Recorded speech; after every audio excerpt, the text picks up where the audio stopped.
Welcome to another episode of How to Raise a Mazel Mentch. This month, we're going to be looking at the topic of happiness and how to raise happy kids. So if we were to take a poll of a group of parents and ask them, what is it that you want for your child? I'm pretty confident that the most common response would probably be, I want my children to be happy. Now, the ironic thing about this is that the more that we try to make our children happy, we see that the less happy they actually are. So how do we raise truly, genuinely, and authentically happy children? I would like to propose 2 points in regard to this question. Firstly, by modeling authentic happiness in the Jewish sense of the term, as the Torah presents the value of simcha, and by being a happy parent, we will instill intrinsic happiness in our children.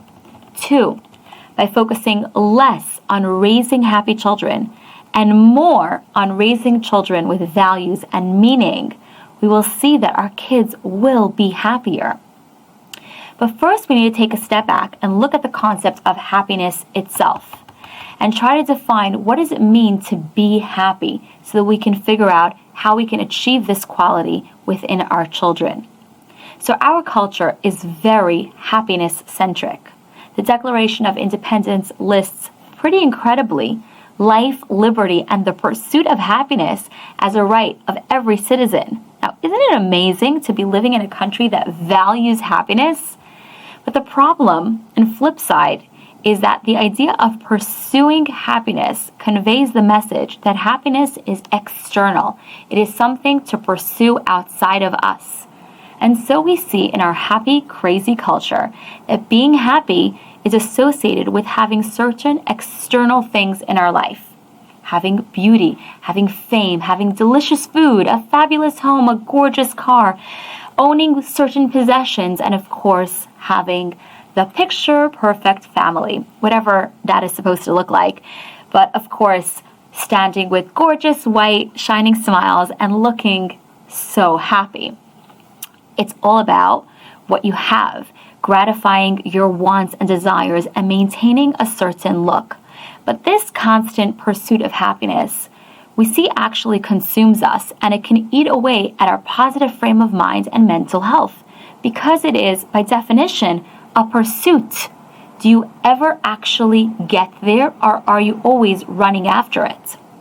Now, in contrast, the Torah describes happiness in a very, very different way. Rather than something to pursue, the Torah version of happiness, which we call in Hebrew simcha, is something to simply be. It is a state of joyfulness.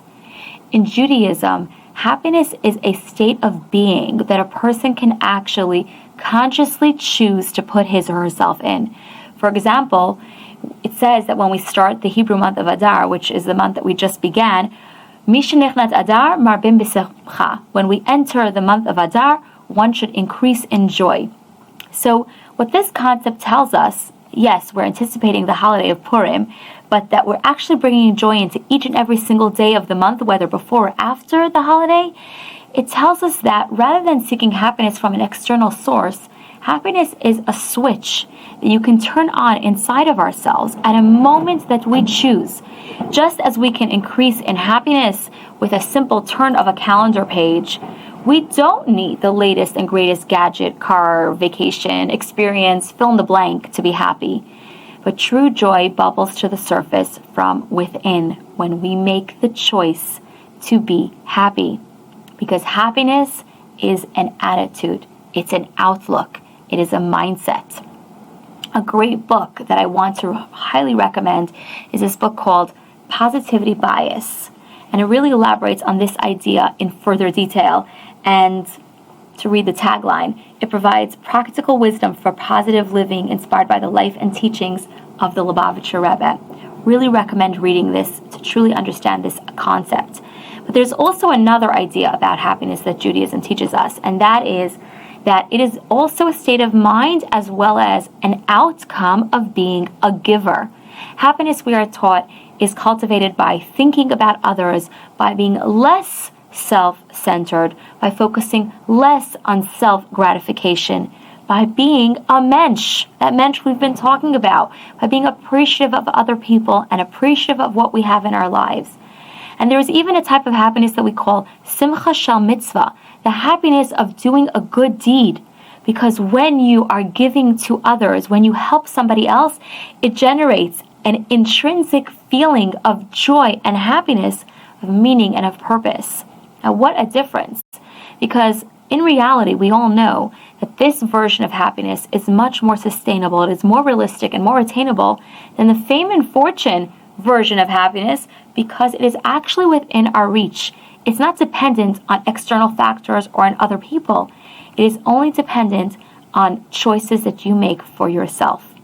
Now, what is this idea of happiness as a Jewish value? How can it teach us about how to raise happy children? And I believe that the message for us as parents is that just as a happy person is not someone with many things, we need to rethink what a happy child is. It is certainly not a child who is overindulged. It is not a child who gets whatever they want. And it is certainly not a child who becomes happy because we withheld discipline from them, or we withheld from guiding them in a certain way. So how can we raise this authentically happy child? How do we take this idea and bring it down to our kids? Very first step is by being a happy parent.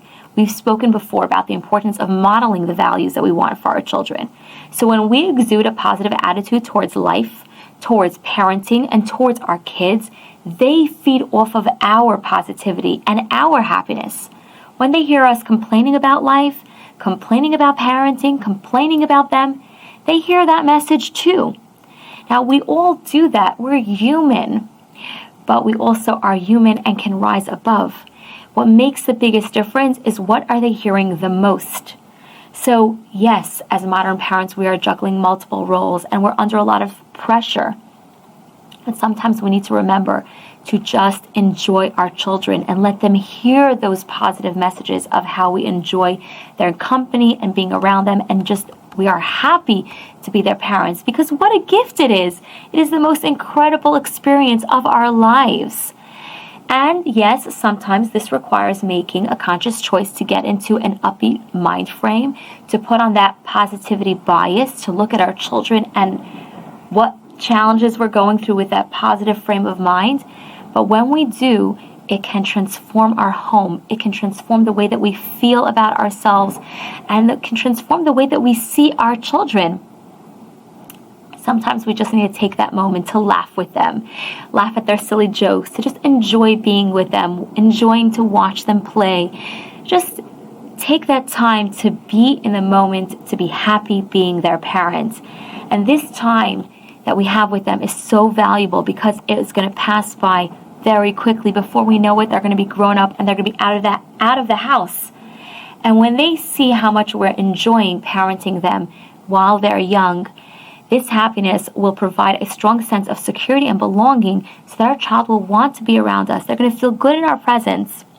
So I really encourage you taking that moment to turn on the music, put that smile on, share a funny joke, or listen to their silly funny jokes, and just be with them. And the amazing thing is that children remind us the truth about how to enjoy and to find the joy in life in simple everyday moments. They remind us to laugh freely without a care in the world. They remind us to find joy in small things. They remind us to live in the present moment, to just be happy to be alive and to be joyful. And our kids can teach us this, and we can also model for them further how to really bring it to life in each and every single moment. Now, another strategy that can be really helpful in terms of modeling is to actually think happy thoughts out loud. In education, there's a technique called Think Aloud, and it involves the teacher articulating his or her thoughts verbally to the students, so that you're demonstrating the thinking process required for a specific task. Now, in parenting, we can also use Think Aloud to teach a particular way of thinking, especially when it comes to something like happiness, which is a mindset. So, for example, when our kids hear us say something like, I'm so happy with everything that God has given me. I'm so happy and grateful that I have my family, that I have a job, and I'm so happy that I have you. They hear that happiness is being happy and appreciative for what we have. And it also gives them a really safe and secure feeling knowing that they make you happy. Or when they hear us say, for example, that, before I was feeling really down, but then I decided that I want to feel happy. So I chose to think a happy thought, and we tell them what the happy thought was. And I felt so much better. We're modeling what positive thinking is. And now what a gift that is. What a lifelong skill to see how transformative positive thinking can be. That it really can.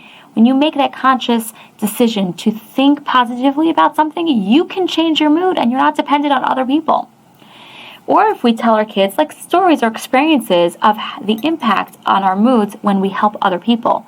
So for example, today I helped a coworker, or I helped grandma do something, and then for the rest of the day I was in a much better mood after doing that.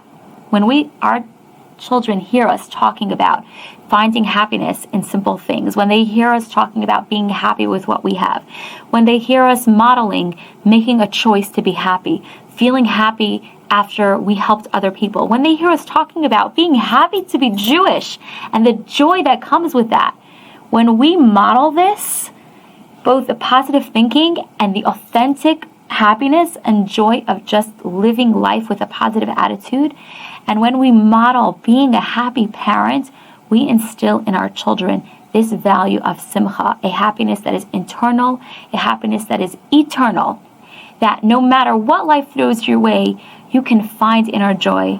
And we model specifically the simcha shel mitzvah, the happiness of doing a good deed and living a meaningful life.